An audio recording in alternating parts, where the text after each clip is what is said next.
وزیر مملکت I T شیزا فاطمہ نے کہا ہے کہ پوری دنیا میں حکومتیں سائبر سیکیورٹی کے لیے فائر وال انسٹال کرتی ہیں۔ گفتگو کرتے ہوئے انہوں نے کہا کمپنیوں سے انٹرنیٹ سروس سے متعلق رپورٹ طلب کی ہے۔ انہوں نے کہا فائر وال سے پہلے ویب مینجمنٹ سسٹم تھا، حکومت اب سسٹم کو اپڈیٹ کر رہی ہے۔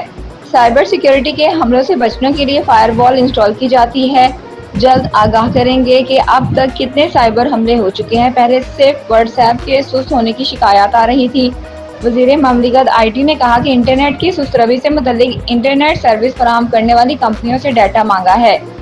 پی ٹی اے سے بھی رپورٹ طلب کی ہے۔ ان کا مزید کہنا تھا کہ گزشتہ 2 ہفتوں میں ڈیٹا ٹریفک پر کیا فرق پڑا ہے۔ رپورٹ آئے گی تو دیکھیں گے کیا ڈیٹا کا استعمال زیادہ ہوا ہے یا کوئی اور وجہ ہے، یہ بھی دیکھیں گے۔ وزیر اطلاع سندھ شرجیل میمن نے کہا ہے 9 مئی کے واقعات میں ملوث تمام لوگوں کے خلاف گھیرا تنگ کیا جا رہا ہے۔ کچھ لوگوں نے عہدوں کی لالچ میں ملک کی سالمیت کو نہیں دیکھا۔ کراچی میں پریس کانفرنس کرتے ہوئے انہوں نے کہا حالیہ گرفتاریوں سے ثابت ہوتا ہے ان سازشوں کے پیچھے پی ٹی آئی کی قیادت اور سہولت کار شامل تھے۔ اطلاعات ہیں ان گرفتاریوں کے تانے بانے ثانیہ 9 مئی تک جا رہے ہیں۔ لوگ آہستہ آہستہ بے نقاب ہو رہے ہیں۔ پی ٹی آئی اس میں شامل تھی، دوسرے اس میں سہولت کار تھے۔ شرجیل میمن نے سابق chief justice supreme court Saqib Nisar پر تنقید کرتے ہوئے کہا کہ وہ پی ٹی آئی کو عدالتوں سے ریلیف دلوانے میں اہم کردار ادا کرتے رہے اور آج بھی بانی پی ٹی آئی کے لیے معاملات مینیج کر رہے ہیں۔ قومی اسمبلی میں اپوزیشن لیڈر عمر ایوب کا کہنا ہے کہ جنرل فیض حمید کے کورٹ مارشل پر قانون اپنا راستہ خود بنائے گا۔ ڈیالہ جیل کے باہر میڈیا سے بات کرتے ہوئے عمر ایوب نے کہا نجی ہاؤسنگ سوسائٹی کے معاملے پر جن افسران نے نقطی اٹھائی ان کا بھی کورٹ مارشل کیا جائے۔ وزیر دفاع خواجہ آصف پر تنقید کرتے ہوئے عمر ایوب نے کہا خواجہ آصف کو کسی بات کا نہیں پتہ، انہیں جی ایچ کیو کے پاس جانے نہیں دیا جاتا۔ خواجہ آصف برائے نام وزیر دفاع ہیں، انہیں کوئی پوچھتا ہی نہیں ہے۔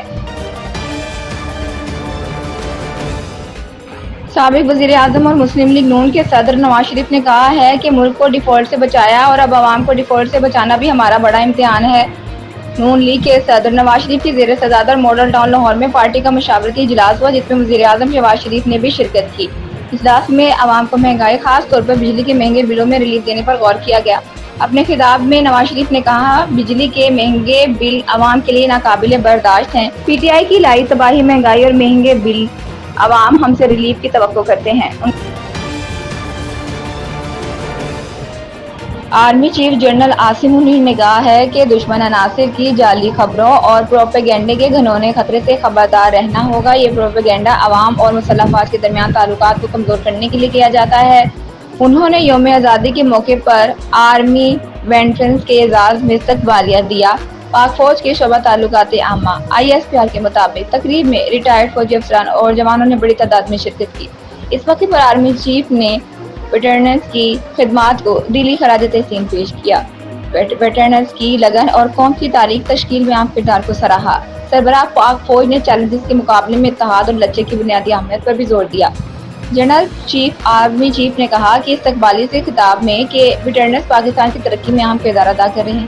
آرمی چیف نے مزید کہا کہ ویٹرنز سمیت قوم کی غیر متزلزل حمایت جعلی خبروں جیسی تمام فضول کوششوں کو ناکام بنائے گی۔